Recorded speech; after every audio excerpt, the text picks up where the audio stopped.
Hey everyone, today in this video we are going to talk about how a player's transition could influence both his club path and rob someone of club head speed.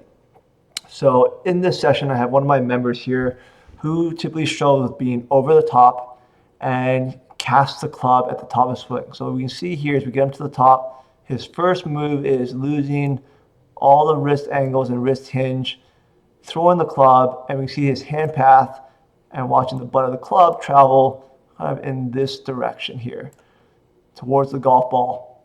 So he gets him up over the top, and you can see even at arm parallel, losing all his wrist hinge on the way down, which creates his typical club head speed with 65 miles an hour and his club path 10 across the ball out to in. So we kind of talked about with him is like, well, how do we start to load the wrist and how do we change that movement? So we come back in here and decide to take his shirt off. He's getting hot, but as we kind of zoom him in here, and we'll take a look at this in a couple of different views. But we got him on the one trainer just to kind of get him away from thinking about hitting the golf ball and work on his wrist patterns. So we started off with kind of feeling like he was keeping the club away, and we started with some chunking drills where he kept the club away and just learned how to load the wrist differently.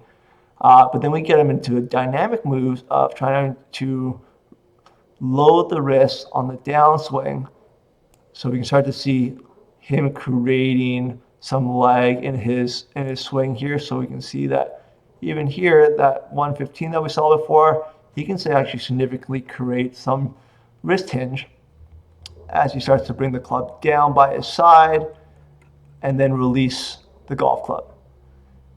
When we got him actually hitting a golf ball like that, by the time we actually got him hitting a golf ball, we can start to see how we influence that initial takeaway of him feeling more away from him with the golf club. And what we tried to do is influence when he loaded. So he feels like he's going up to the top with no wrist hinge, and as he starts to transition towards the target, you can see him load the wrist and change the sequence of his golf swing so he can retain some more wrist hinge on the downswing. The club is still a little bit over the top, but again, we got him down from negative 9.8 to negative 4, which is much more playable before he actually unloads at the golf ball. And we can see his club head speed actually went up 5 miles compared to where he started. Give this a try to work on loading the wrist, and that will help actually change the path of the golf club to influence your players for speed and club path.